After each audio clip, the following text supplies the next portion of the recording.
विद्यार्थी मित्रांनो, आपण मागच्या लेक्चरमध्ये इन्सॉल्वन्सीचा अर्थ समजून घेतला होता आणि थोडं शॉर्टमध्ये स्टेटमेंट ऑफ अफेअर्सचा फॉर्मॅट आपण समजून घेतला होता.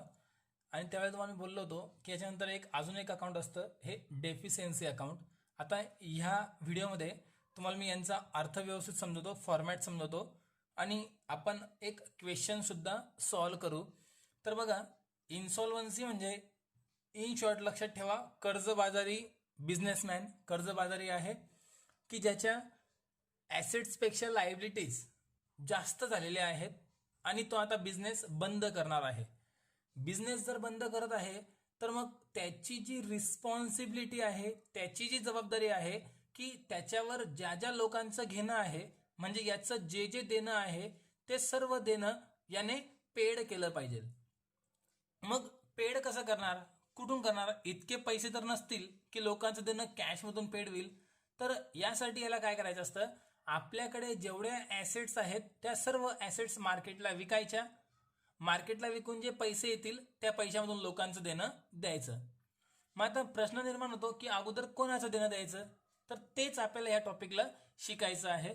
तर बघा, हा format statement of affairs of mister J B नाव असेल ते, तारीख जी आली असेल ती, ग्रॉस लायबिलिटीज, नंतर लायबिलिटीज, यानंतर expected to rank. Expected to rank म्हणजे आता बघा, समजा एखादं देणं आपलं 50,000 रुपये आहे, तर 50,000 रुपये तुमची लायबिलिटी झाली, ग्रॉस लायबिलिटी, आणि त्यात तर फक्त 40च आपण देतोय, तर एक्सपेक्टेड टू रँक होऊन जाईल 40,000 रुपये.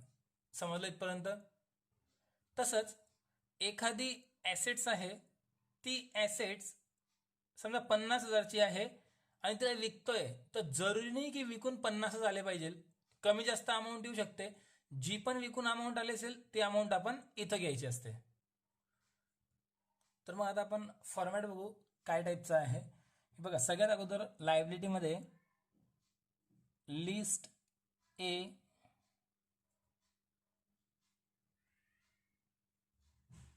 Unsecured creditors. अनसिक्युअर्ड क्रेडिटर्स म्हणजे असं देणं की ज्यावर आपल्याला काहीच आपण तारण ठेवलेलं नाही. बघा, बरेचसे कर्ज असे असतात की आपण त्यावर आपले ॲसेट्स मॉर्गेज तारण ठेवून मग ते कर्ज घेतलेलं असतं, पण हे अनसिक्युअर्ड क्रेडिटर्स आहे. अनसिक्युअर्ड क्रेडिटर्स म्हणजे असं कर्ज की ज्यावर आपण काहीच तारण ठेवलेलं नाही, फुल्ली अनसिक्युअर्ड आहे, विना तारण कर्ज आपण त्याला म्हणणार. मग याच्यामध्ये साधारणतः काय काय येईल, तर सन्ड्री क्रेडिटर्स येईल, बिल्स पेएबल येईल, बँक ओव्हरड्राफ्ट येईल, बिल डिस्काउंटेड, हे बॅलन्सेस तुम्हाला याच्यामध्ये घ्यायचे असतात. त्यानंतर 2 नंबरवर बघू आपण, list B, fully secured creditors. List B मध्ये येईल फुल्ली सिक्युअर्ड क्रेडिटर्स. बघा इथे घेतो मी list B. List B fully secured creditors. Fully secured creditors याचा अर्थ असं कर्ज की जे कर्ज आपण बँकेकडनं घेतलेलं आहे आणि त्यावर जी सिक्युरिटी आहे ती फुल आहे. म्हणजे 20,000 कर्ज घेतलं असेल आणि समजा तारण ठेवलेली वस्तू 30,000ची असेल, तर कर्ज पूर्ण पेड होणार आहे. तर असं कर्ज ते इथं घेणार, पूर्ण तारण कर्ज. यानंतर पुढे आपण बघू लिस्ट सी. म्हणजे बघा, हे थोडं क्लिअर करून घ्या एक वेळा पुन्हा. List B fully secured creditors. बघा आता जे पण आपलं लोन असेल ते लोन इथे इनर कॉलममध्ये घ्यायचं. समजा लोन असेल 20,000 रुपये, इथं घेतलं, याच्यामधून आपण लेस करायची सिक्युरिटी. जी पण काही सिक्युरिटी असेल ती सिक्युरिटी आपण इथून लेस करणार. बघा मी नाव देतो सिक्युरिटी. लोनची अमाऊंट इथे येईल. समजा 20,000 लोन असेल आणि सिक्युरिटी समजा 30,000 असेल, तर 30,000 मधून 20,000 पेड करून जो बॅलन्स उरेल त्याला आपण नाव देणार सरप्लस. आणि तो बॅलन्स पण इथे इनर कॉलम मध्येच घ्यायचा. तो बॅलन्स पुन्हा इथंच घ्यायचा, सरप्लस. इतकं क्लिअर झालं? नंतर list C, partly secured creditors. Partly secured creditors म्हणजे काय बघा, आता लोन असेल 20,000 रुपये आणि लेस सिक्युरिटी असेल 15,000 रुपये, तर मला सांगा कर्ज पूर्ण पेड होईल का? कर्ज 20,000 आणि सिक्युरिटी फक्त 15,000, कर्ज पूर्ण पेड होईल का? बिलकुल नाही होणार. जर कर्ज पेड होत नसेल तर ती अमाऊंट आपल्याला, जितकी कर्ज पेड करायची बाकी असेल ती अमाऊंट आपल्याला आउटर कॉलम मध्ये ट्रान्सफर करायची आहे. यानंतर पुढची एक लिस्ट असते शेवटची इथे, list D.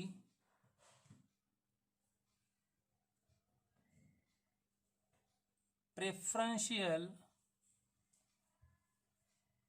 Creditors. Preferential creditors म्हणजे अग्र हक्काचं देणं, असं देणं की ज्यावर सिक्युरिटी काहीच नसते, पण हे गव्हर्नमेंटचं मोस्टली देणं असतं. जसं इन्कम टॅक्स आहे, सर्व्हिस टॅक्स आहे, जीएसटी आहे, या प्रकारचं देणं असतं गव्हर्नमेंट ड्यूज. ते शक्यतो आपल्याला पूर्ण इथं घ्यायचं असतं. 90% गव्हर्नमेंटचं असतं.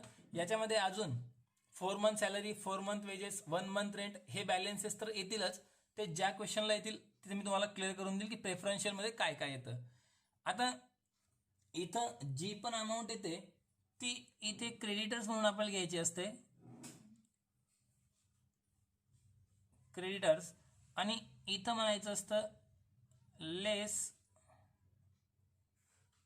Deduct as per contra. Deduct as per contra, जे पण अमाऊंट असेल, समजा 500 देणं असेल तर 500 तुम्हाला पेड करावेच लागतील, 1 रुपया पण बाकी ठेवता येणार नाही. म्हणून याची अमाऊंट बाहेर नेहमी नील येईल. याची अमाऊंट बाहेर नेहमी नील आलीच पाहिजे, बाहेर 1 रुपया अमाऊंट येता कामा नये. आता हा झाला पूर्ण लायबिलिटीचा फॉर्मॅट कंप्लीट. कशामध्ये काय येणार मी क्लिअर केलं. बघा इथे आपण 2 ठिकाणी, इथे लोन आणि इथे लोन लिहिलं, इथे क्रेडिटर्स लिहिलं. जर तुम्ही ह्या लोनच्या ठिकाणी क्रेडिटर्स जर लिहिलं तरी पण चालेल. आता ॲसेट्स मध्ये येऊ, लिस्ट ई ॲसेट्स. इथे आपल्या ॲसेट्स घ्यायचे असतात आणि ह्या ॲसेट्स मध्ये शक्यतो सुरुवातीला आपण घ्यायची असते कॅश. जर दिली असेल तर कॅश घ्यायची. जर तुम्हाला कॅश दिली असेल तर कॅश घ्या. बँकेचा बॅलन्स असेल तर बँकेचा बॅलन्स घ्या. नंतर मग सिक्वेन्स वरती खाली झाली तर चालेल. आता लक्षात घ्या इथे कोणते ॲसेट घेणार, अशा ॲसेट्स की ज्या इथे कुठेच आपण बी आणि सी मध्ये तारण ठेवलेल्या नाहीत. ज्या ॲसेट्सवर आपण कर्ज घेतलेलं नाही त्या ॲसेट्स तुम्हाला लिस्ट ई मध्ये घ्यायच्या आहेत. इतकं क्लिअर झालं. त्यानंतर लिस्ट ई नंतर पुढे येईल आपल्यासाठी list F book debts. E नंतर पुढे येईल लिस्ट एफ बुक डेप्ट्स.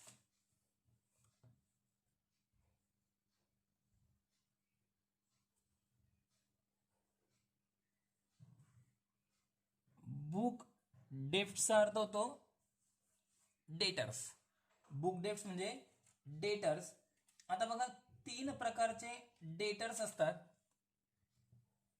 3 प्रकारचे डेटर्स असतात म्हणजे 3 प्रकारचे लोक असतात ज्यांना आपण उधार माल विकलेला असतो. पहिला असतो गुड. गुड म्हणजे चांगला. चांगले कस्टमर आहेत, 20,000चा माल घेऊन गेलेला आहे आणि 20,000 रुपये जमा करेल तर आपण त्याला म्हणू गुड. कोणी डाऊटफुल असतं.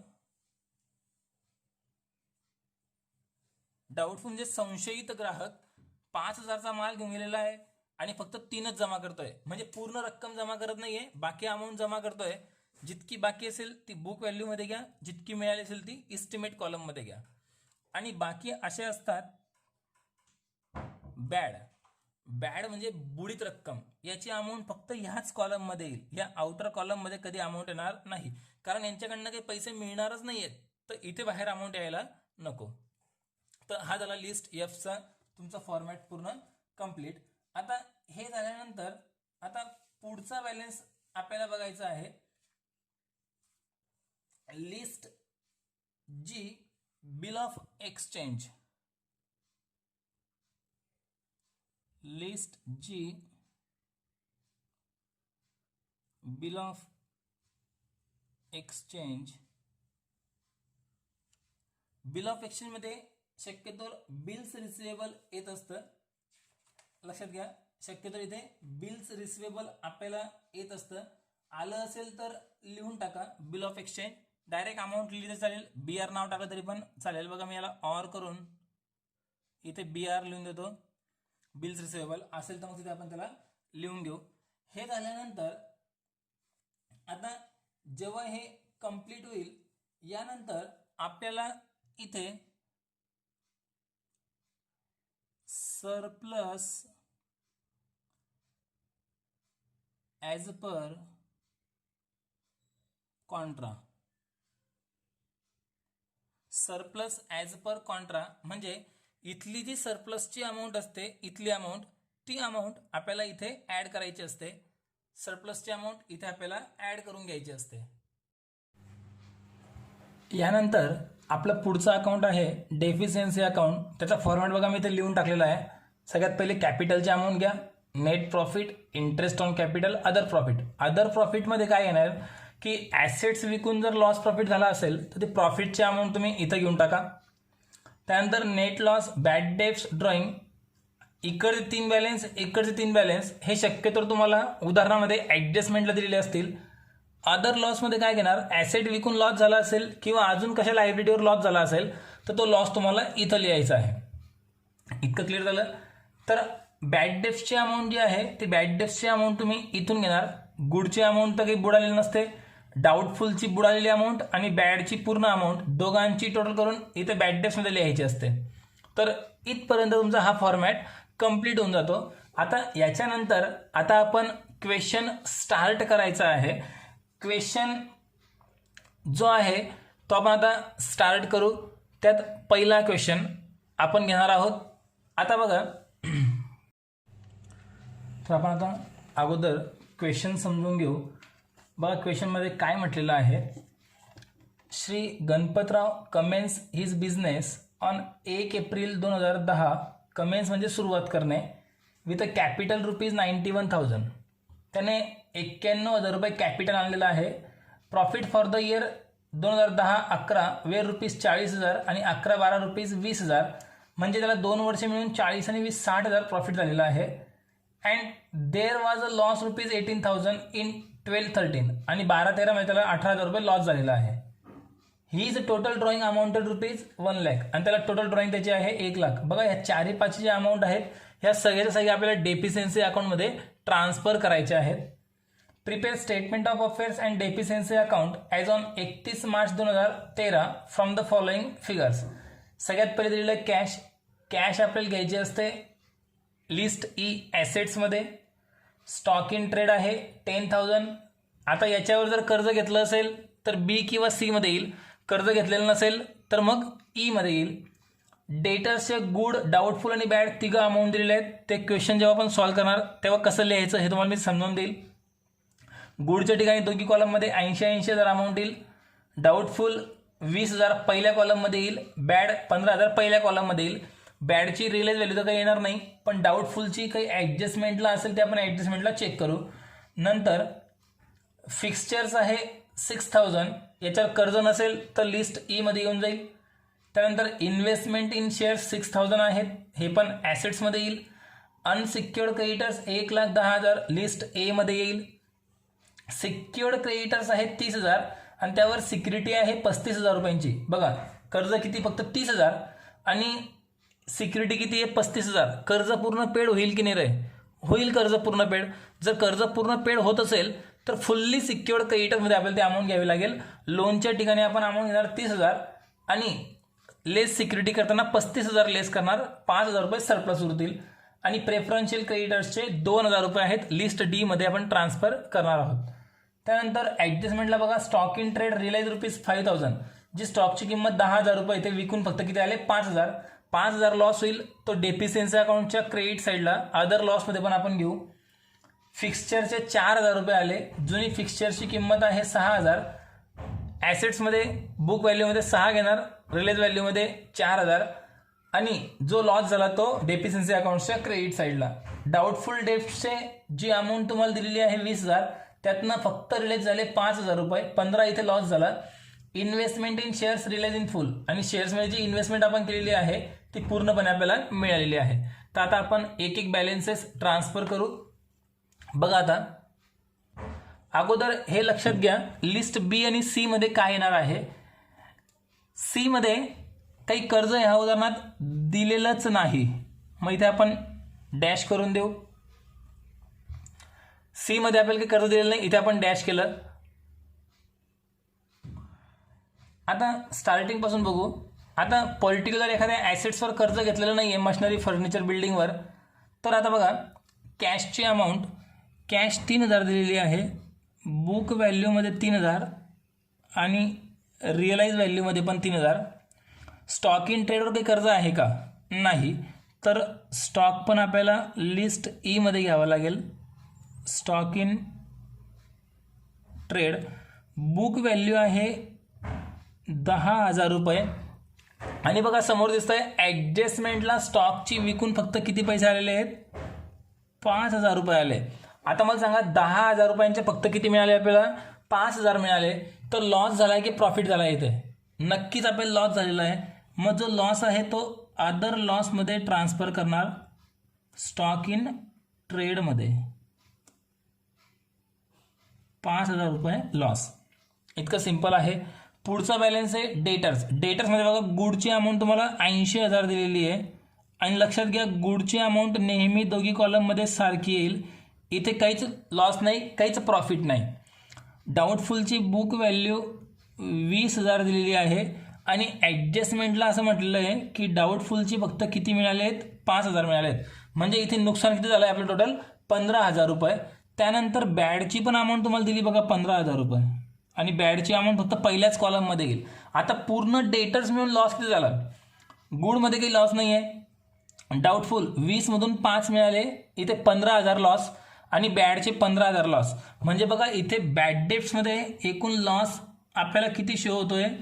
15,000 रुपये डाऊटफुलचे आणि 15,000 बॅड डेप्सचे. एकूण टोटल बॅड डेप्स होऊन जाईल आता 30,000. संपलं. सगळ्यात महत्त्वाचे ॲडजस्टमेंट. त्यानंतर फिक्स्चर्स, यावर काही कर्ज नाही. आपण लिस्ट ई मध्ये घेऊ. फिक्स्चर्स, फिक्स्चर्सची अमाऊंट दिलेली आहे उदाहरणामध्ये 6,000 रुपये, आणि बघा ॲडजस्टमेंटला फिक्स्चर्स विकून 4,000 आले असं म्हटलेलं आहे. 4,000 रुपये आले.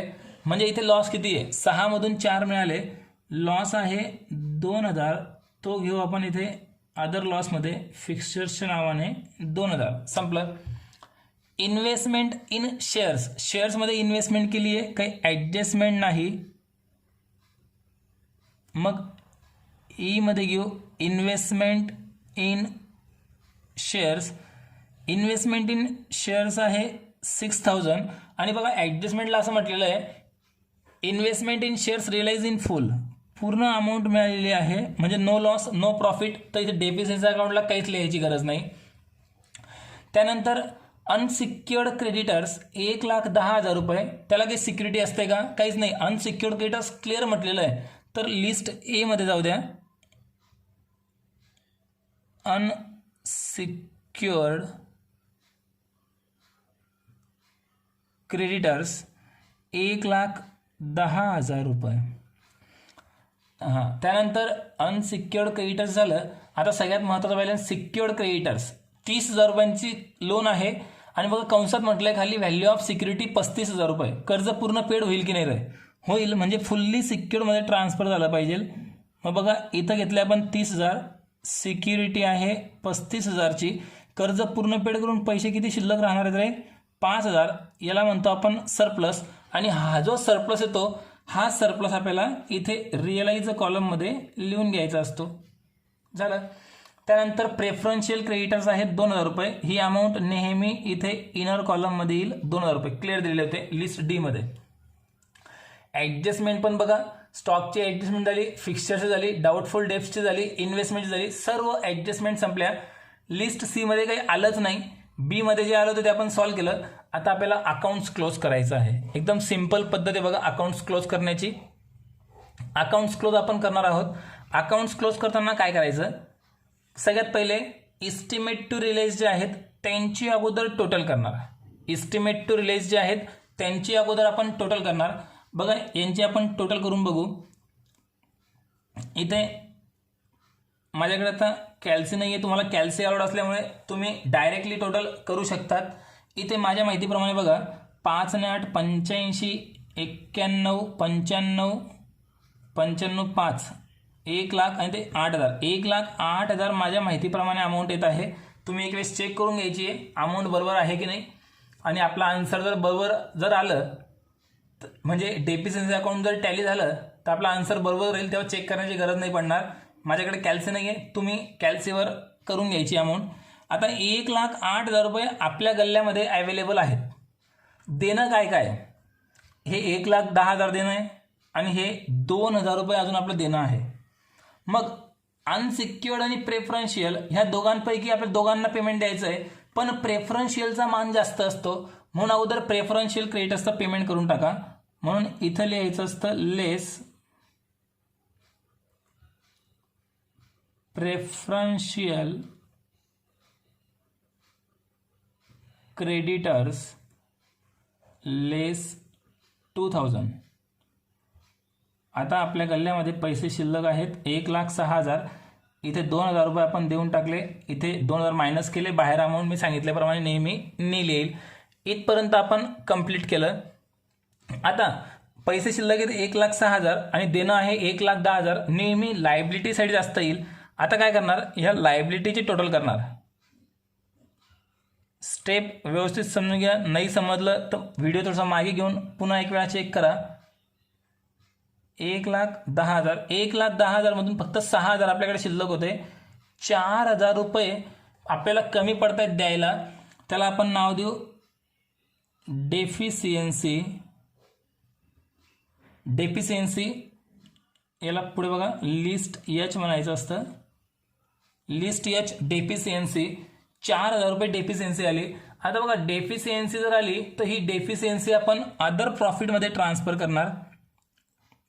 इथे आपण नाव देऊ, इथे नाव द्यायचं असतं डेफिशियन्सी. मग आता बाकी विद्यार्थी म्हणणार सर हे पैसे जर आपल्याला द्यायला कमी पडलेले मग प्रॉफिटमध्ये का बरं. तर एकदम सिंपल आहे, इतके पैसे आपण लोकांचे बुडवत आहोत. इतके 4,000 रुपये आपण लोकांचे बुडवत आहोत. लोकांचा लॉस आहे पण आपला तर प्रॉफिट झाला की नाही, म्हणून आपण इथे प्रॉफिटमध्ये घेतला.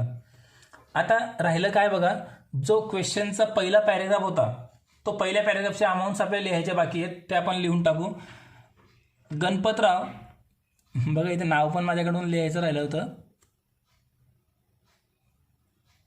इथे मी नाव लिहून घेतो. तारीख होती, तारीख आहे 31 मार्च 13. शेवटची तारीख जी असेल ती घ्यायची असते. काय काय म्हटलं बघा, त्याने कॅपिटल आणलं होतं 91,000. ते 91,000 आपण इथे कॅपिटल घेतलं. त्याने प्रॉफिट 10-11 मध्ये 40 आणि 11-12 मध्ये 20 असं एकूण 60,000 प्रॉफिट कमवलं. हे 60,000 प्रॉफिट आपण इथं लिहू. तुम्ही इथे समजण्यासाठी बघा मी तुम्हाला लिहून देतो कंसात 40,000 प्लस 20,000. यानंतर पुढे लॉस झाला आहे त्याला 18,000 रुपये. इथे घेतला आपण लॉस 18,000 रुपये आणि टोटल ड्रॉइंग झालेली आहे त्याची. टोटल ड्रॉइंग आहे 1,00,000 रुपयांची. तर ड्रॉइंगची अमाऊंट घेतली आपण इथे 1,00,000 रुपये. सर्व बॅलन्सेस संपले. इंटरेस्ट ऑन कॅपिटल काही दिलेलं नव्हतं, त्याला आपण टिक करून टाकली. आता आपल्याला टोटल करायची आहे. जर ह्या दोघी टोटल सारख्या आल्या तर आपला आन्सर बरोबर. तर आपण चेक करू बघा इकडची साईड. 18 आणि 30 48 आणि 1,00,000 1,48,000 आणि 5 1,53,000 आणि 2 1,55,000 रुपये. लायबिलिटीमध्ये डेबिट साईडमध्ये 91 आणि 60 151 आणि 4 155 1,55,000. म्हणजे इथे आपला आन्सर टॅली होतोय. पूर्ण आन्सर आपलं क्लिअर झालं.